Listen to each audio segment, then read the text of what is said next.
The Adventures of Sherlock Holmes. The Case of the Retired Colourman. Written by Edith Miser.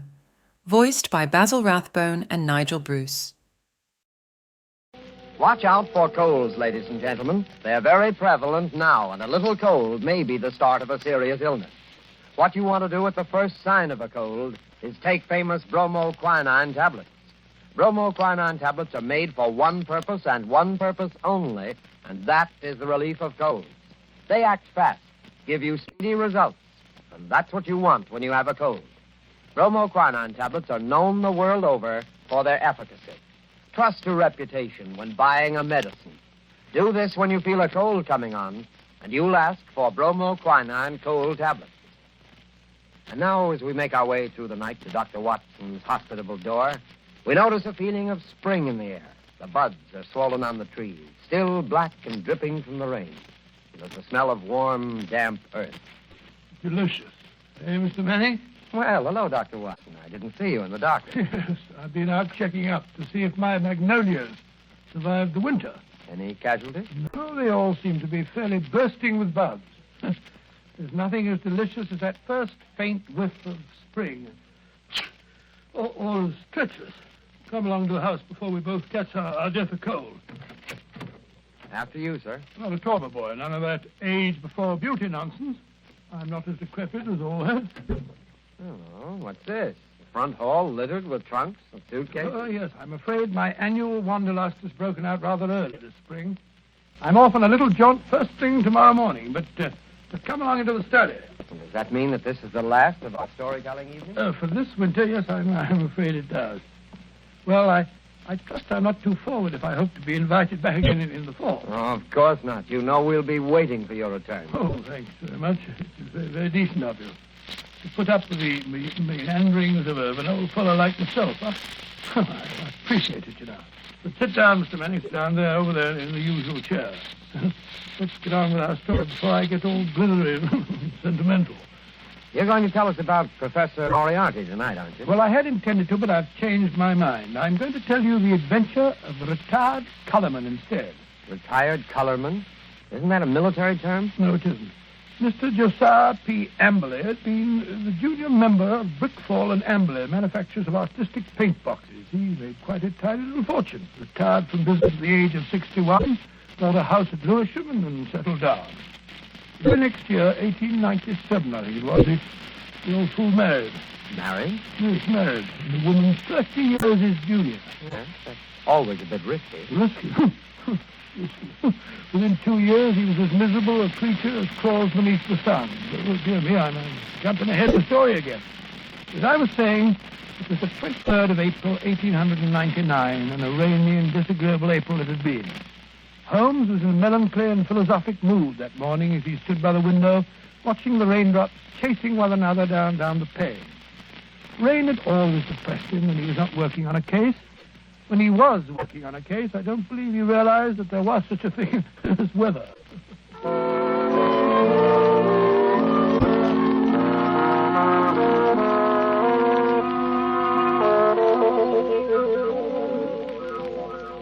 Look at that beastly rain. Hasn't stopped for 3 days. Might as well be another flood. Well, heaven only knows what transgressions could have brought it on. That's been a really first-class crime for months. Oh, cheer up, Holmes, cheer up. It's probably good for the crops or something. The shortage in crime? No. The rain, of course, probably makes the little buds sprout and the little shoots shoot. Oh, don't be so blasted optimistic. More likely rotting all the seed that's already been planted.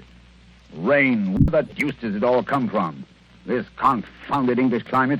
Why any man with half a brain stays on this rain-soaked, mist-bound island is beyond me. Oh, I doubt if the men have anything to do with it. It's the ladies, God bless them. This climate gives them perfect complexions, and with so many lovely creatures about, what Englishman would think of quitting the country? So much beauty, such exquisite... Oh, rubbish, Watson, rubbish. The spring has given you a temporary softening of the brain. I regret to say it seems to have that effect on most impressionable males. Impressionable nonsense. When a woman's concerned in running cases, you never even notice whether she's 16 or 60, and then you don't care whether she's got a well-turned ankle or whether she's flat-footed. Oh, why should I? Holmes, there are times when I think you're a cold-blooded fish. Possibly, Watson, possibly. Why do you suppose the fool doesn't show up? What fool? Josiah P. Amberley. Oh, is he one of your clients? Oh, I suppose I may call him so. She's been sent to me by Scotland Yard. Oh, by Scotland Yard. Quite. By Lestrade, to be exact. You must consider the case fairly hopeless if Lestrade hands the matter over to me of his own accord. Look, Holmes, there's a cab drawing up in front of our front door. He must be your client, Mr. Amberley. Yeah. Strange-looking individual, eh, Watson? He's quite an old fellow. Looks literally bowed down with care. Ah, but no weakling. Look at those shoulders and that chest. The framework of a giant. He's arguing with the cab driver about the fare. Huh. Watches the pennies, eh? I must say I don't like his face. So fierce and eager, and the way those snaky locks of grizzled hair stick out from under his hat. I wonder what he's worrying. What's worrying Mr. Amberley? Willing to bet it has something to do with money. I imagine nothing else could upset him to any great extent. Nonsense, Holmes. You always look on the base side of human nature. Here he is now. Come in, come in. Which of you is Sherlock Holmes? I am. This is my friend, Dr. Watson. Who are you? I'm a broken man. He's robbed me, the swine. Taken everything I had in the world. I thought he was my friend, and he took everything. Right from under my nose, in my own house. Robbed me, he did. Yes, I felt sure it was a question of money. Money? Who said money? He stole my wife, the light of my life, the apple of my eye. It's true she was very expensive, but after all, she was my wife, and he stole her. Now, Mr. Amberley, My if you beautiful blonde wife, hair like gold, and my securities. The money I saved up with years of hard work. Gone, all gone. Yes, thank you. First, tell us about your wife. How long have you been married? 2 years. 2 years, and she's tired of me already. 2 little years. Easy now, good man, easy. More facts and fewer recriminations if we're to get to the bottom of this case. Well, 3 years ago I retired. Bought a house. Big house at Lewisham. Cost me plenty of money, that house did. Well, sir, I'd never lived alone in a big house before, and got sort of lonely. House began to need looking after, so I thought I'd start looking around for a wife. Nice, healthy, young wife to look after me. Then I met Ella. Handsome girl she was, too. A good cook. Hair like gold. Could bake a beef and kidney pie that would melt in your mouth. So I thought I might as well get married. Yeah, very practical, I'm sure. Yes, that's what I figured at that time. But, Lord, Mr. Holmes, the money a woman runs into. They made my heart bleed the way the money went. I should have thought you'd have been glad when the other fellow took it off your hands. But who was this... This wolf in sheep's clothing? Yes. His name was Dr. Ray Ernest, a young fellow. Used to come over nights and play chess with me. I see. He stole your wife. Yes, and my securities. Yes, but surely the securities are registered. You can hardly hope to convert them. Maybe not, but I must have them back. And you've got to find those securities for me, Mr. Holmes. You've got to find them. And your wife, of course? Well, of course, wherever she is, they are. Ah, quite. On the other hand, Mr. Amberley, I confess I don't see that I can be of much service. It's a routine matter, and I'm sure that Scotland Yard would be only too glad... They haven't found not a single security. Very well, very well, very well, very well.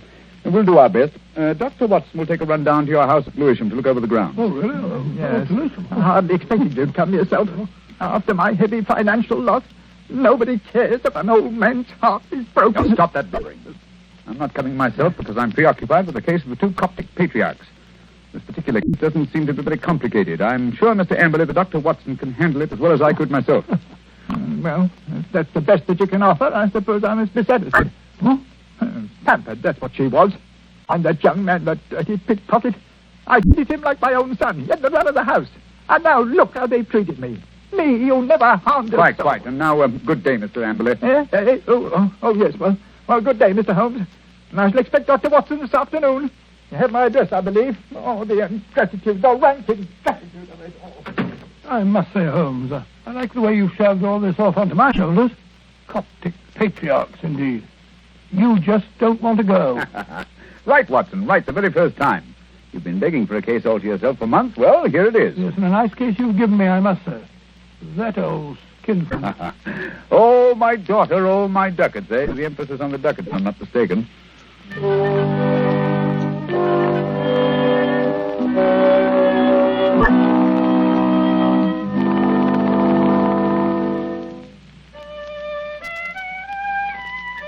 Oh, confound that passage. There.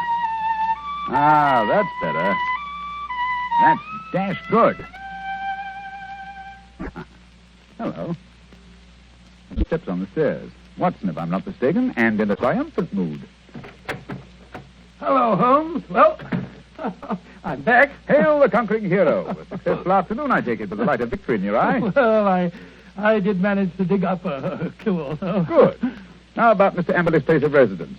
What's it like? Well, he calls it the Haven. Oh, charming. Yes, isn't it? I think the place would interest you, Holmes. You know that particular quarter, the monotonous brick streets, the weary suburban highways.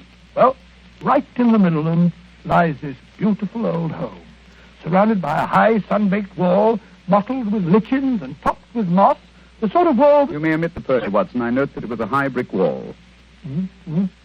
What?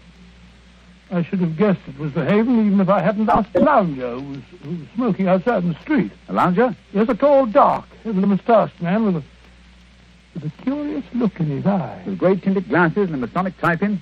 Good heavens. How'd you know? Oh, the fool. A child of 10 could have seen through that. Oh, Mr. Holmes, I don't see. Never mind. Continue with your story, Watson. Well, I'd hardly entered the gateway before I saw Mr. Amberley coming down the drive to meet me.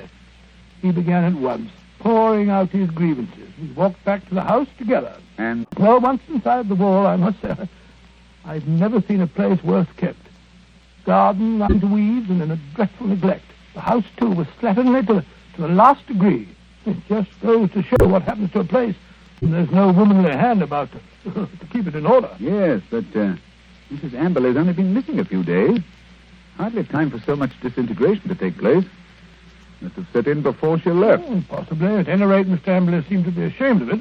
He was doing his best to remedy it, though I must admit that his efforts looked a trifle ineffectual.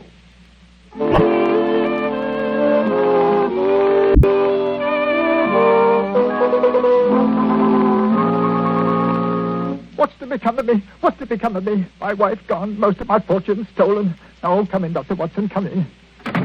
Here you see what remains of what used to be called my home. An Englishman's home is castle, so they say. But home is where the heart is. And my heart... look out, Dr. Watson, look out. That woodwork's just been... Oh, look at that, look at that. My best pair of trousers. Too bad. Careful. You almost stepped in that pot of paint. Oh, dash it all, Amber. This is absolutely the limit. Sorry, I shouldn't have left that pot of paint in the middle of the passage, I suppose. But when one's alone in the house, one forgets. Alone? So you've been doing this painting yourself? It must strike you as strange occupation under the circumstances. One must do something to ease an aching heart. And step in here, Dr. Watson. This is my study, my sanctum sanctorum. Oh, sanctum sanctorum. I see you've just finished painting woodwork in this room, too. What the smell of paint? Yes, it's not dry yet. That's why I have a fire in here. Now, let me see. Where did you keep your securities? In the safe in that wall. This room is really a strong room, like a brick, with an iron shutter on the window and an iron door, burglar-proof. Ah, that's the irony of it. No thief from without could have taken my money, but my wife, my own wife. There's a picture, Dr. Watson, on the mantel, taken in a wedding dress. Oh, nice-looking girl, Amberley. It doesn't look the sort... the viper, the ingrate. Oh, really? Why, that very night, I bought 2 upper circle seats at the Haymarket Theatre. Wanted to give her a treat, I did. Oh, didn't she go? No. Last moment she said she felt sick. That she had a headache, she did. I believed her, went alone. When I came back, she was gone. My safe was right... Just a minute. What night was that, Mr. Amberley? Last Thursday. Oh, Thursday, was it? Yes, an unused kid. Money wasted. She was always wasting money. May I have that ticket, Mr. Amberley? Hold on. You thrown it in the fire. Now, why? I wanted to get rid of it. I want to get rid of everything that reminds me of her. Here, give me that picture. Well, I say... There, into the fire she goes, Cursor. May her soul burn in torment. Her picture's burning now.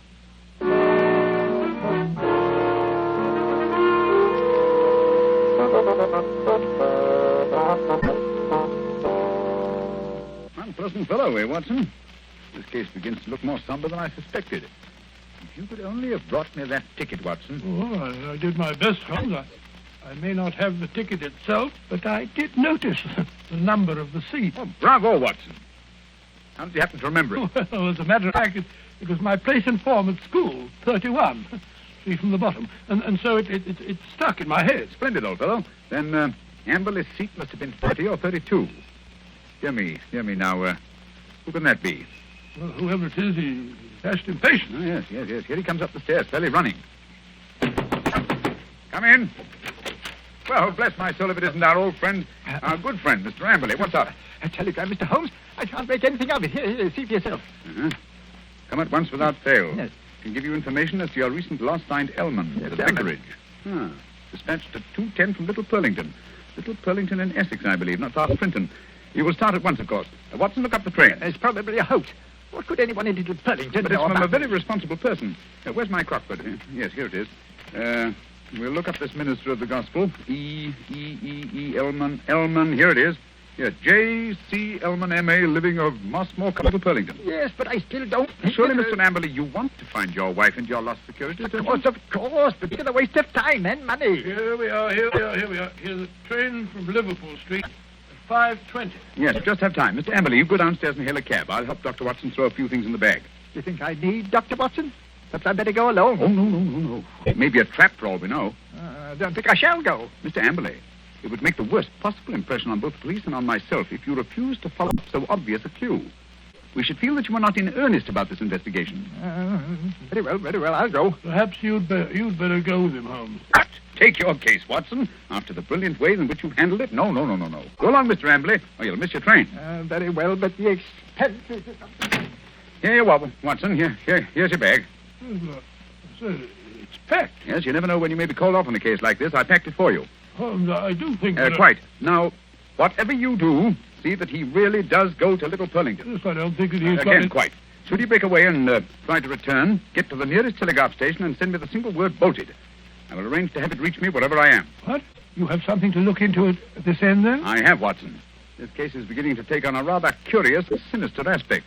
Above all, old man, take good care of yourself. And Mr. Amberley.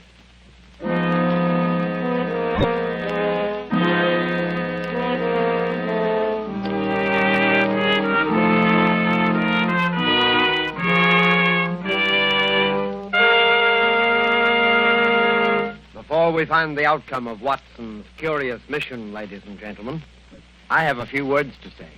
Here's what you want to do when you feel a cold coming on. Here's what you want to do at the very first sign of a cold. Take famous bromoquinine cold tablets. Bromoquinine tablets don't fool. No, sir, they get right after a cold symptom. They get right after a cold's misery. They relieve the headache and other pains that go with a cold. They relieve that stuffiness and feeling of depression that accompanies a cold. They help reduce the fever that goes with a cold. Bromoquinine tablets are fast and decisive in their action. First, because they're made especially for the relief of the common cold. And secondly, because they act internally. You can take lots of things for the relief of a cold, but nothing more reputable and reliable than famous bromoquinine tablets. Get them at any drugstore at the first symptom of a cold. Ask for bromo, B-R-O-M-O, quinine, Q-U-I-N-I-N-E, bromoquinine cold tablets.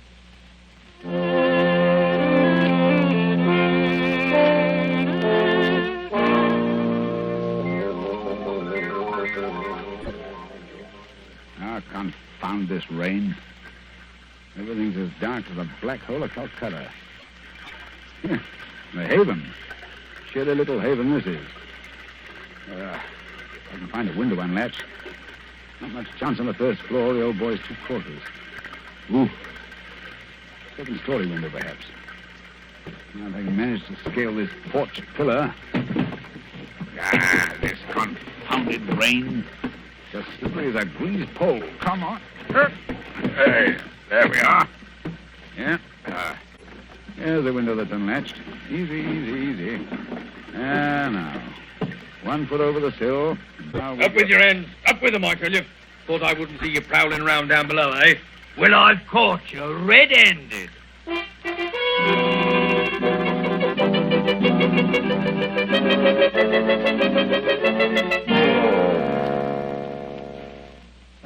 Nice wild goose chase that turned out to be. That friend of yours, Sherlock Holmes, is a fool. I'm sure, Mr. Amberley, if you'll call and see him, he can explain. Explain nothing. That vicar had never seen that telegram before. The way he treated us. You might have thought we were suspicious characters. Then missing the last train and having to sit up all night at the confounded station with the rain dripping through the roof. Well, we could have gone to an hotel. Gone to an hotel? That costs money. Gone to an hotel, indeed. Here's your house, Mr. Amberley. I think I'll go along home now and get some breakfast. You will not. You're going to come into the house and see if everything's all... Why, look up there. The window over the porch. It's open. Perhaps you left it like that yourself? Rubbish. I tell you, I don't like the looks of this. Where's my key? Here it is. We'll soon find out. I say, it is gloomy, isn't it? Look. Someone's been here right enough. Footprints on the fresh paint. I'll find them if I have to tear the place apart. No need for that, Mr. Amberley. We're here waiting for you in the study. Holmes! Good heavens, what a start you gave. How did you get in here? Climbed in through an upstairs window. That's burglary, young man. Yes. Burglary has always been an alternate profession, and I cared to adopt it. I'll admit I was glad I hadn't when I walked into Inspector Lestrade's gun last night. He thought I was a burglar, too. But come, we're keeping him waiting. He's in the library. Here they are, Lestrade. I told you we could expect them back before 10. No, but look here, that's not Lestrade. That's the man I saw loitering in front of the gate yesterday afternoon. The fellow with the black moustache and the glasses. Yes, that's right, Dr. Watson. Yes. Lestrade fondly imagines that's a disguise. Oh, now look here, no. Well, it's as obvious to anyone who takes the Now, trouble. look They here, can see I've that- had enough of this. I won't have two busybodies prowling around my house in the middle of the night.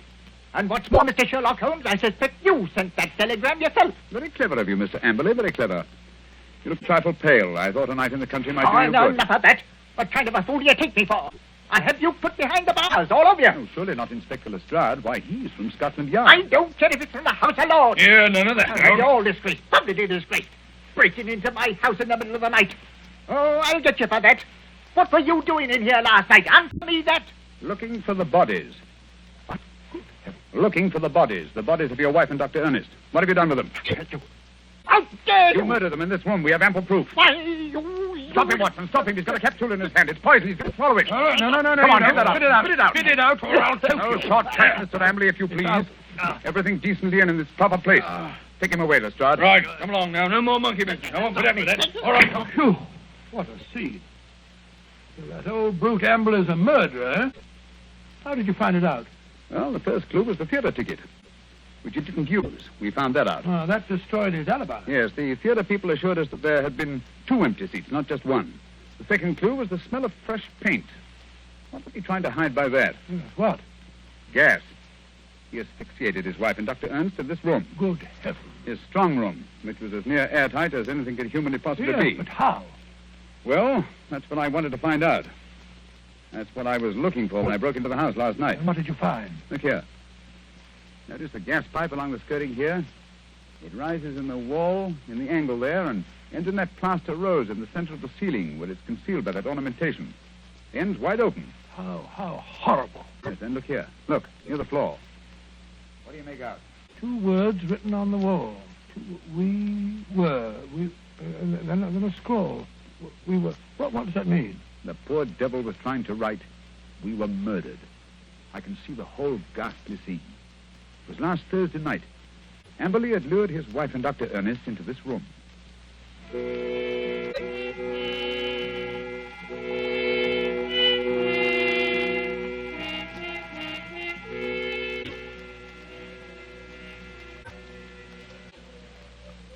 Oh, listen to that wind. I wish it would stop.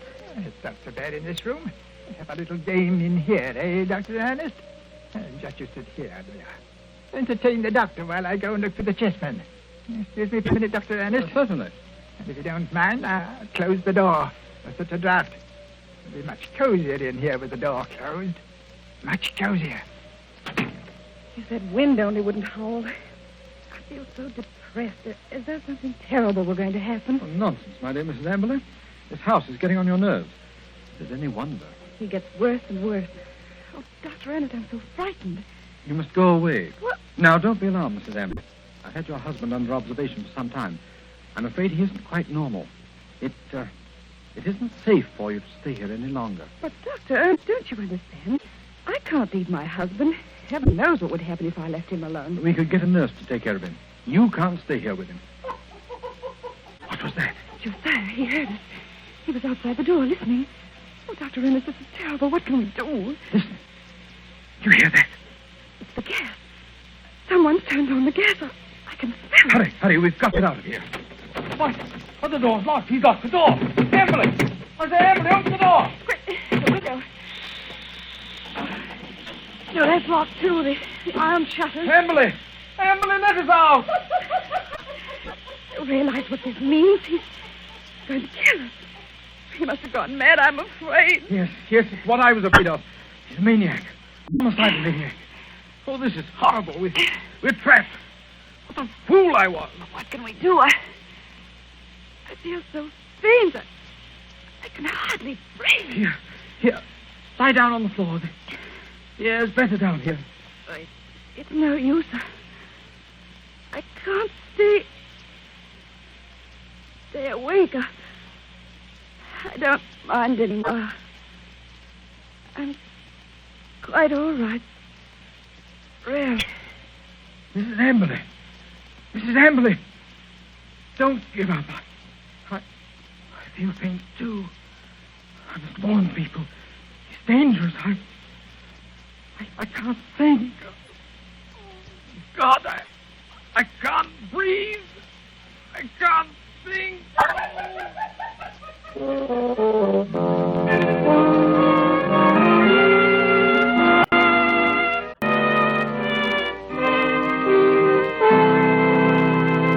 What a tragic story, Dr. Watson. Was Mr. Amberley insane? They decided he was. He ended his days in an asylum. Did they ever find the bodies? Yes, at the bottom of an old well, the opening of which had been cleverly concealed by a dog catcher. I see. And now I'm afraid it's time to say goodbye. Well, not goodbye, Dr. Watson. Au revoir. Oh, just as you say, Mr. Manning. Anyway, in conclusion, I want to thank you and our radio audiences who so patiently listened to the reminiscences of a sentimental old fellow. And I want to wish you all, old and young, an extremely happy summer. May I give you a word of advice? Remember the danger of the so-called common cold. Remember the sickness it can cause and the bills it can cost. Act promptly, decisively, at the first sign of a cold. Take famous bromoquinine tablets. Bromoquinine tablets have a reputation. Their fame extends to all quarters of the globe. Their merit is an assured fact. Reliability is the one thing you want in any medicine, especially medicine for the relief of cold. Don't wait. Don't procrastinate when you feel a cold coming on. Go right to your druggist and get a box of bromoquinine tablets. The small cost may save you a lot in grief and expense. Ask clearly for bromoquinine cold tablets.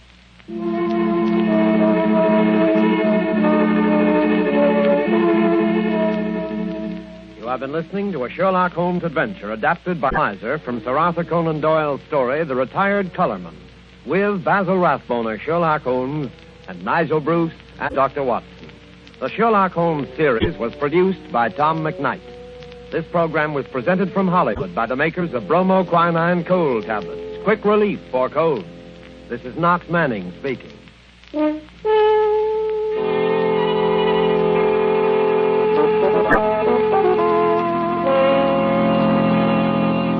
This is the National Broadcasting Company.